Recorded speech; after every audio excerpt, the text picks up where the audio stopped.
welcome to this Focus On with myself, Fifi Peters. We are back once again, of course, with a focus on the evolution of finance and investing in traditional investments as well as alternative assets like cryptocurrencies. You'll recall that in last week's episode, we spoke to PrimeXBT, a multi-asset broker who recently became one of the few brokers here in South Africa to operate with a dual CFD and a crypto license from the FSCA. We continue the conversation with them as part of a 6-part series. So this time putting the focus on pricing dynamics and the cost of trading and investing. Sihle Tuta, the head of region at PrimeXBT South Africa, joins us once again. Welcome once again. Thank you, Fifi. How are you doing? Great. And I think I'm looking forward to this conversation specifically because I do like a good discount and I do like a thorough understanding of pricing dynamics. So we're talking about the cost of trading. So what exactly should we be thinking about when it comes to that? So, Fifi, like any business, right, there's a cost of doing business. I mean, in a traditional brick-and-mortar business, you're paying your rent, you're paying your water and electricity, or whatever it is that it takes for you to run your business day to day. So when you're investing or trading, yes, you may not have an office, you may not employ staff, but there are costs of doing business. So in the case of traditional hedge funds who manage your money on your behalf, they will either charge you a profit share, so whatever profits they make on your behalf, then they take a percentage, or they will take a commission, which is based on the size of your capital. So in the case of trading, we have what we call spreads. So a spread is basically what you pay the broker for executing your trades into the market. It's usually seen upfront when you take the trade on your trading platform to show you that this is what's costing you. Some brokers have different models. They will charge you a commission depending on how long you're holding the trade. If you're holding the trade overnight, then you will see a commission depending on whether you're going long or short. So those are usually the costs of trading. It's either a commission or a spread that you pay to the broker depending on the instrument you're trading, because all the different instruments or the different asset classes carry different cost structures. Sure. Whether you're trading crypto, whether you're trading CFDs on Forex, or whether you're trading stocks, the cost will be different. And as a trader or investor, you need to be aware of these costs up front before you participate so that you can plan ahead, because you don't want to find yourself in a position where all you're doing is just paying fees and commissions to the broker, except generating wealth for yourself. Sure. Now, a responsible broker, as opposed by the regulator, needs to be transparent with regards to what they're charging you, how they're charging you, and how often those charges are going to be affected in your trading portfolio, basically. So that's basically what we're looking at. Yeah, and it does seem as though the issue around transparency has certainly come into the spotlight, because in the recent while, we have seen quite a number of players entering the space offering more competitive pricing, suggesting that the existing pricing levels have been too high. Yes. So are they too high? Look, it depends. You know, I like to make the example with the banks as an example. You would be attracted to Bank A because you love their home loan product, right? But Bank B because you love their car finance, and another bank because you love their personal loans. So it just depends on the products that you're comparing specifically. But traditionally, I would lean towards saying yes, they have been costly. I mean, if you look at some people who've been invested in the stock market for the last 15 years, many of them have been complaining that all they've seen is just their investments being eroded by commissions and fees by all these, some unscrupulous investment managers. We are not saying that you cannot realize growth by investing in the stock market, but you need to take stock of what fees you're paying, which then comes back to the question of transparency. You need to be made aware what you're paying upfront, or you need to have a look on the platform if there's a way to see what you're paying on a weekly, monthly, quarterly, or annual basis, depending on what your investments look like. Sure. So in the case of trading, for instance, with PrimeXBT, depending on the instrument you're trading, you are able to see upfront what you're being charged on the spread. Depending on the instruments you're trading, you can see what commissions you're paying.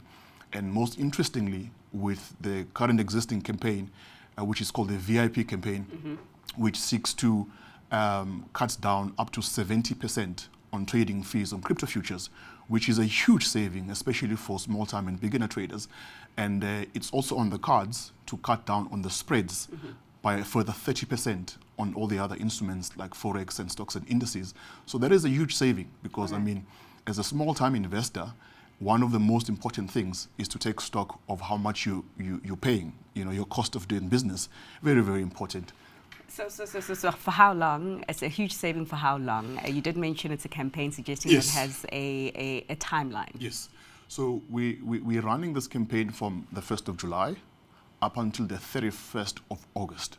So all new traders who sign up on the PrimeXBT platform and open a trading account, they automatically qualify to be what we call a VIP tool. So basically you get VIP treatment, not only on the spreads and the commissions you pay, but also on the customer support. So you get afforded priority customer support. We always prioritize our clients, but I think because of the VIP campaign, your VIP status customer support is prioritized. Sure.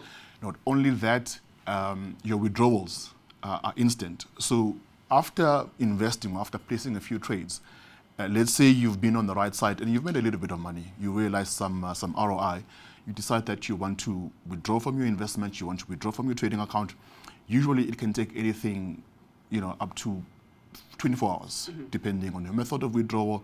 But in this case, your withdrawal is going to be instant. Okay. Yeah. Okay. I mean, let's not beat around the bush. Yeah. Often when companies do run promotions such as this and offer you really sweet discounts, it's obviously to a trade or crowd a lot more customers and new clients, as it were. And then obviously the price reverts back to normal as per after.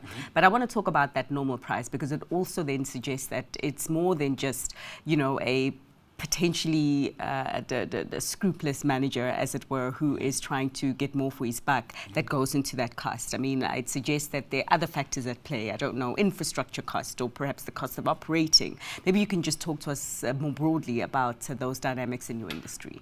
So when you're an investor or when you're a trader, the costs you're looking at, obviously because you're speculating on different assets, on different markets, you obviously need to know to have the know-how. Sure. Right, which is if you're trading the rand against the dollar, you need to have a good position on why you're buying the rand and selling the dollar. Why do you believe this currency is going to weaken or strengthen against the other one? You need to know the know-how. And you need to have the insight. So whether it's the Bloomberg terminal or whatever research sort of tools that you invest into, to know, to have an educated bias, right? So depending on what you're looking at, that can be a cost. That we can't obviously talk about because it will depend on how deep you want to dive in. And then you obviously need to have the capital, right, to place your trades or to buy your stocks in the case of whether you're investing. Now, how much we're talking about there, it really depends on your appetite, right? How deep do you want to go?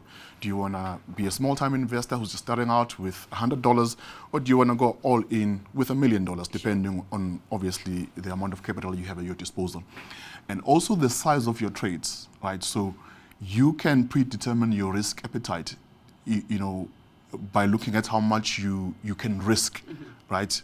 So that if you're right, this is how much you're making, and if you're wrong, this is how much you're losing, because these are leveraged products, right? There's risk involved.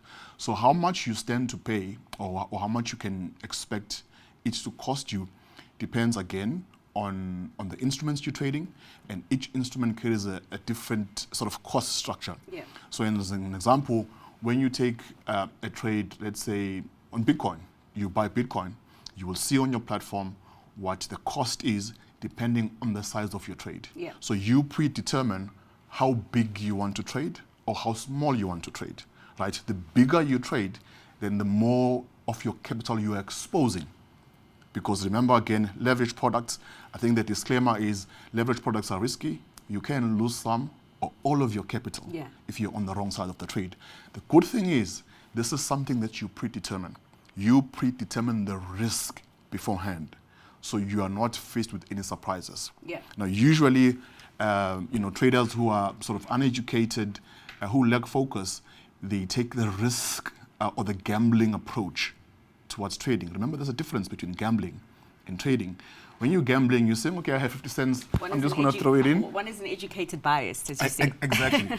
You're not just throwing your money and hoping for the best. Sure. Yes, you can't predict the outcome with absolute certainty, but with tools and methods, you can pretty much be on the safe side. There are no guarantees, But you can know that if I'm wrong, at most, this is how my portfolio is going to be affected. Okay. So there will be no surprises. Okay, Sihle, you have mentioned a few examples. I mean, you've spoken quite extensively about the currency trade, the rand versus the dollar. You've also spoken a bit about Bitcoin and all that.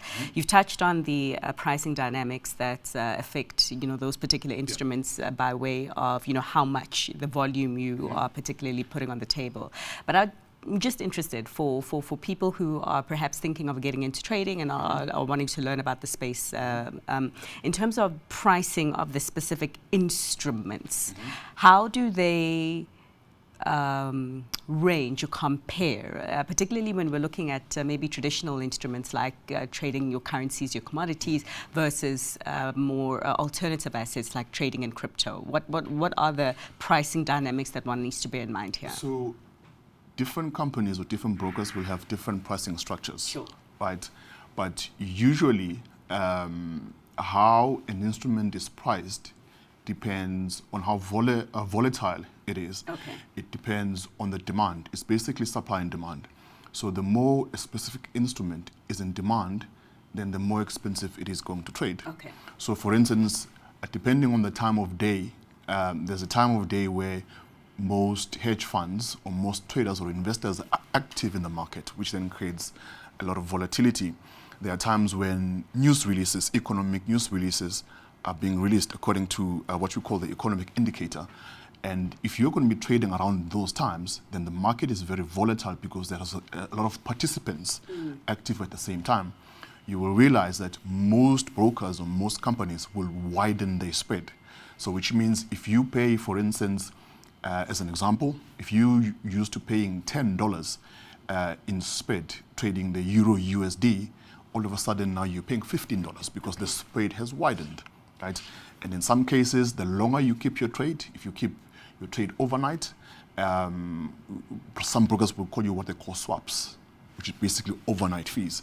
And the longer you hold your positions for, then all those costs keep on adding up, which is why before you take a position, you need to do your analysis and have a clear exit point. Sihle, we'll leave it there for now. I know that we're going to be conversing again in future episodes about different dynamics within this, and I look forward to seeing you again real soon. But that is all we have time for today's episode. Sihle Tuta, the head of region at PrimeXBT South Africa, joining us once again today.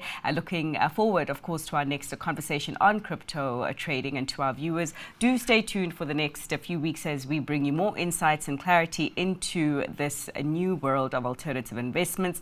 Until then, it's goodbye.